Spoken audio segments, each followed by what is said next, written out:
Hello guys, आपका स्वागत है एक और नए वीडियो में। चलिए बिना किसी देरी के शुरू करते हैं। एपिसोड की शुरुआत में कोई कह रहा होता है कि जेयांग, मैंने इस ऑथेंटिक गुकाजी पेंटिंग पर मैंने 5 लाख रुपए खर्च किए हैं, जो कि बहुत ज़्यादा ट्रेजरस और महंगी चीज़ है। उसके बाद हमें वो आदमी दिखाया जाता है जो कि बात कर रहा होता है। वो और कोई नहीं, चीफ ऑफ कल्चरल रिलिक्स होता है, जिसका नाम की जांग क्यूइंग है। लेकिन गाइस, मैं इसे मोटा आदमी ही कहूँगा। मोटा आदमी कहता है कि जियांग, तुम इस पेंटिंग के बारे में क्या कहते हो। उसके बाद हमें जियांग दिखाए जाते हैं, जो कि हमारे मेन कैरेक्टर के ससुर है, जो कि कहते हैं कि ये पेंटिंग तो बहुत ज़्यादा अच्छी है, जो कि एक बहुत ज़्यादा फेमस आर्टिस्ट के द्वारा बनाई गई है। उसके बाद हमें हमारे मेन कैरेक्टर की सास कहते हुए दिखाई जाती है कि आप तो बहुत ज़्यादा कमाल के हैं, आप तो मेरे हस्बैंड से भी बहुत ज़्यादा कमाल के हैं। उसके बाद यान कहते हैं कि अंकल जियांग, आपके पेंटिंग के बारे में नॉलेज तो बहुत ज़्यादा अच्छी है। नेक्स्ट सीन में हमें ली दिखाया जाता है, जो कि जख्मी हालत में वहाँ पे आ जाता है, जिसे देखकर वहाँ पे खड़े सारे लोग चौंक जाते हैं। उसके बाद ली के ससुर ली से पूछते हैं कि ली, तुम्हें क्या हुआ। उसके बाद वहाँ पे खड़ा मोटा आदमी कहता है कि जैसा कि मुझे याद है, ये तुम्हारा सन इन लॉ है ना। उसके बाद ली के साथ चिल्लाते हुए कहते कि ली, वही के वही रुक जाओ, क्या तुम्हें इतनी सी भी तमीज नहीं है क्या। यहाँ पे चीप झांग खेल रहे हो और तुम उन्हें ग्रीट भी नहीं कर रहे हो। उसके बाद हमें ली दिखाया जाता है, जो कि कहता है कि हाय चिप जैंग। उसके बाद वहाँ पे यान भागते हुए आते हैं कि और कहते हैं कि ली, तुम्हें क्या हुआ, तुम्हें इतनी चोट कैसे लगी, क्या तुम किसी से लड़ाई कर कर आ रहे हो। इस पर ली कहता है कि ज़्यादा कुछ नहीं हुआ, मुझ पर सिर्फ बिजली गिरी थी।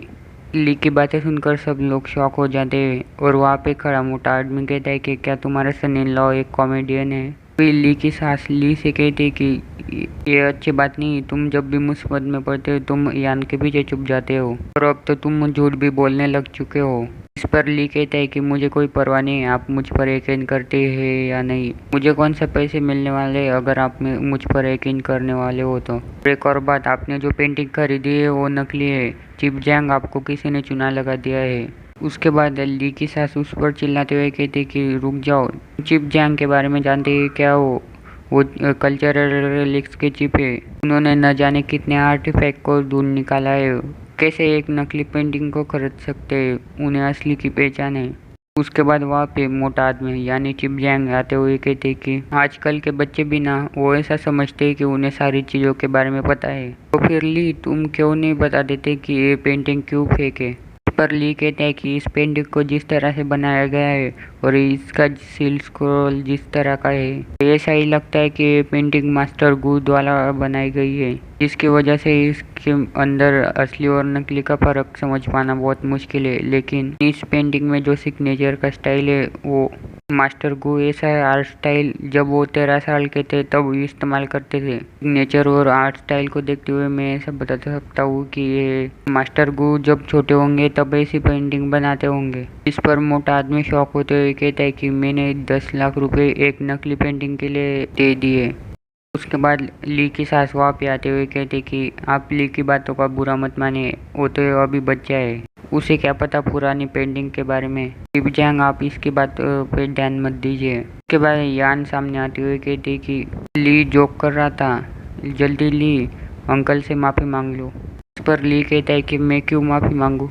इस पर ली की ऐसी बातें सुनकर यान कहती कि ली अचानक से ऐसी हरकत क्यों करने लगा, ऐसा क्यों लग रहा है कि वो अचानक से बदल चुका है। उसके बाद यान उस मोटे आदमी को समझाते हुए कहते कि अंकल जाओ, चिंता मत करो, मैं ली की जगह पे आपसे माफ़ी मांगती हूँ, उसने जो भी कहा वो सारी चीज़ें झूठ है, वो आप अपने दिल पर मत लो। उसके बाद ली उस मोटे आदमी से कहता है कि चिप जैंग, आप चिंता मत करो, उस पेंटिंग में एक हिडन सीक्रेट है, इस पर आप ऐसा कह सकते हो कि आपका सारा पैसा बर्बाद नहीं गया। इस पर वो मोटा आदमी चौंकते हुए कहता है कि तुम आखिर कहना क्या चाहते हो। तभी ली उस पेंटिंग की तरफ जाता है और वो पेंटिंग निकाल लेता है, जिसके नीचे एक और पेंटिंग होती है, जिसे देखकर वहाँ पे खड़े सारे लोग हैरान हो जाते हैं और कहते हैं कि ये तो गुकाजी की द कोर्ट लेडीज वाली पेंटिंग है। लेकिन ये कैसा हो सकता है, इसका मतलब ये भी एक नकली पेंटिंग है, लेकिन ये पिछली वाली पेंटिंग से ज़्यादा महंगी है। एक सीन में ली कहता है कि लेकिन कुछ भी हो, इस पेंटिंग के अंदर एक अनहोली ऑरा है, ऐसा हो सकता है कि इस पेंटिंग को पहले एक कब्र के अंदर रखा गया था।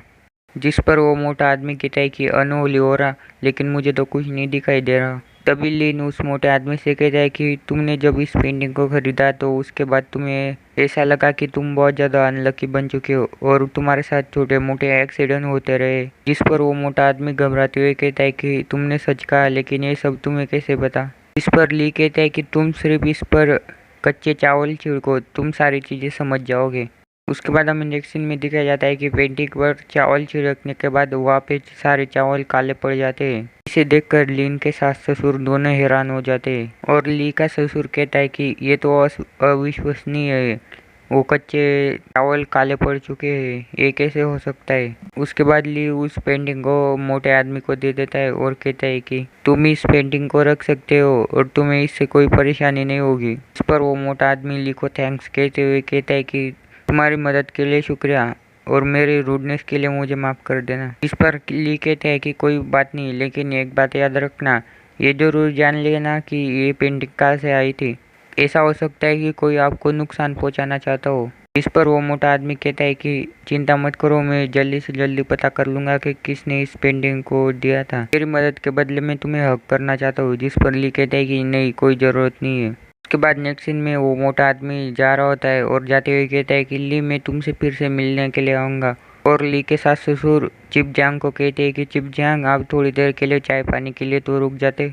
उसके बाद ली वहाँ से जाने लगता है, जहाँ पे यान उसे पकड़ लेती है और कहती है कि तुम कहाँ पे जा रहे हो। जिस पर ली कहता है कि मैं नहाने जा रहा हूँ। उसके बाद हमें नेक्स्ट सीन में ली दिखाया जाता है जो कि नहाते हुए अपने मन में कह रहा होता है कि किसी पता था कि मुझ पर बिजली गिरने के बाद मेरी पूरी ज़िंदगी बदल जाएगी। मुझ पर बिजली गिरने की वजह से मुझे मेरी पिछले कुछ हजार सालों की यादें वापस मिल गई। तो और मैंने जो ट्रेनिंग की थी इमॉर्टल स्पिरिचुअल QI पाने के लिए, वो भी मुझे वापस मिल चुकी है।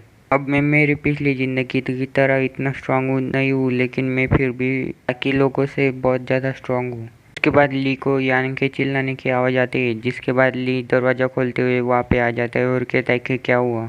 जिस पर हमें यान दिखाई जाती है जो कि बड़ी खतरनाक अंदाज में नीचे गिरी होती है। उसके बाद ली यान को उठा लेता है और उसे अपना टॉवल दे देता है। कहता है कि तुम ऐसे क्या कर रही हो, तुम्हें सर्दी लग जाएगी। जिस पर यान कहती कि मैं कपड़े लेने ही जा रही थी, लेकिन तभी इस पोल पर सारे कपड़े टंगे हुए थे, वही मुझ पर आकर गिर गया। जिस पर ली कहता है कि मैं बाद में उसे ठीक कर दूंगा। उसके बाद यान टॉवल को देखते हुए कहती कि ये टॉवल इतना गीला कैसे है। इस पर ली कहता है कि मैं तुम्हारे लिए सूखा टॉवल लाता हूँ। उसके बाद यान ली से चिल्लाते हुए कहते कि तुम ठरके कह के पहले कुछ कपड़े तो पहन लो। उसके बाद सीन शिफ्ट होता है और हमें यान दिखाई जाती है जो कि कह रही होती है कि ये बहुत ज़्यादा स्लिपरी है। जिस पर ली कहता है कि इतनी जल्दी क्या है, तुम धीरे धीरे करो। मैं से धीरे से उसे पकड़ो और धीरे धीरे उस पर प्रेशर डालो। हाँ, ऐसे ही पकड़ो। जिस पर यान कहते कि क्या ऐसे। उसके बाद यान कहते कि नहीं, ये तो बाहर आ रहा है। उसके बाद हमें सफ़ेद चीज़ उड़ते हुए दिखाई जाती है। गाइज, मुझे कमेंट में ज़रूर बताना कि तुमने इन दोनों के बीच में क्या चल रहा है, इसके बारे में क्या सोचा। उसके बाद ली यान से कहता है कि इतनी ज़ोर से मत दबाओ, डिश सोप बहुत ज़्यादा महंगा होता है, तुमने उसे वेस्ट कर दिया। मुझे तो ऐसा लगता है कि ये अच्छा होता कि मैं ही डिश को वॉश कर देता और तुम जल्दी जाओ और नहा के आ जाओ। उसके बाद हमें नेक्स्ट दिन का सीन दिखाया जाता है जहाँ पे हमारा मेन कैरेक्टर ली झाड़ू पोछा कर रहा होता है। वो घर की सफाई कर ही रहा होता है कि तभी उसे घर के दरवाजे पर ठक ठक होने की आवाज़ आती है।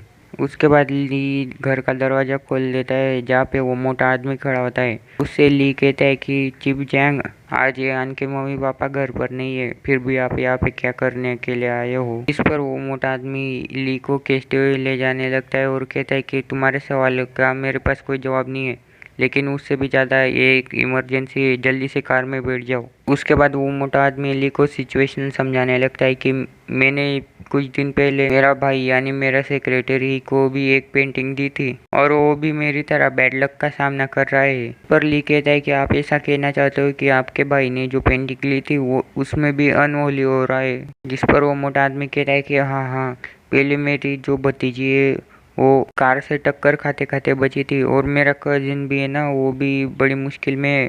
और उससे भी ज़्यादा इम्पोर्टेंट बात है कि हमारे जो पिताजी है ना, वो बहुत ज़्यादा बीमार पड़ चुके हैं। उसके बाद सीन शिफ्ट होता है और हमें दिखाया जाता है कि वो दोनों मोटे आदमी के घर के पास पहुंच चुके होते हैं। जिसके बाद वो मोटा आदमी अंदर आते ही अपने भाई और अपनी भाभी को आवाज़ देता है उसके बाद हमें उस मोटे आदमी के भाई और भाभी दिखाए जाते हैं। अभी ली की नज़र उस मोटे आदमी के पापा पर जाती है और वो कहता है कि ये बूढ़ा आदमी तो बहुत ज़्यादा अनहोली ऑरा के आसपास है, इसके शरीर से बहुत ज़्यादा अनहोली ऑरा निकल रहा है। उसके बाद वो मोटा आदमी अपनी भाभी से पूछने लगता है कि पिताजी कैसे हैं, जिस पर उसकी भाभी कहती है कि उनकी तबीयत बहुत ज़्यादा बिगड़ रही है। हमने जो अमेरिका का डॉक्टर बुलाया था वो भी हमारे पिताजी का इलाज नहीं कर पा रहा है। उसके बाद उस मोटे आदमी की भाभी ली की तरफ देखते हुए कहती है कि ये कौन है, जिस पर मोटा आदमी कहता है कि वो मैं तो भूल ही गया, ये मेरा फ्रेंड है जो कि हमारे पिताजी की मदद करने के लिए आया है।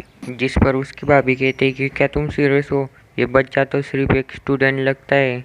जिस पर वो डॉक्टर कहता है कि मैं अमेरिका का बेस्ट डॉक्टर हूँ, मैं भी इनका इलाज नहीं कर पा रहा हूँ और तुम सिर्फ एक स्टूडेंट को यहाँ पे ला रहे हो, क्या तुम मेरी बेइज्जती करना चाहते हो। इस पर मोटा आदमी कहता है कि ऐसी बात नहीं है, मेरा दोस्त है ना वो भी बहुत अच्छा है। उसके बाद उसकी भाभी मोटे आदमी से कहती है कि मुझे पता है कि आप पिताजी के लिए सब कुछ करना चाहते हो, लेकिन फिर भी आप किसी अनजान व्यक्ति को यहाँ पे नहीं ला सकते, लेकिन कोई बात नहीं, आप उसे यहाँ से जाने के लिए कहो। नेक्स्ट सीन में हमें दिखाया जाता है कि उस मोटे आदमी के पिताजी को बहुत ज़्यादा जोर से खांसने लगता है, जिस पर उस मोटे आदमी का भाई चिल्लाते हुए कहता है कि डैड आपको क्या हुआ। तो गाइस वीडियो होता है यहाँ पे खत्म। हम अगले एपिसोड में देखेंगे कि क्या ली सचमुच में उस बूढ़े आदमी के पापा को बचाने में मदद करेगा या नहीं। तब तक के लिए bye bye guys. There's no way that you make it, and maybe you could fake it, but you're never gonna make it.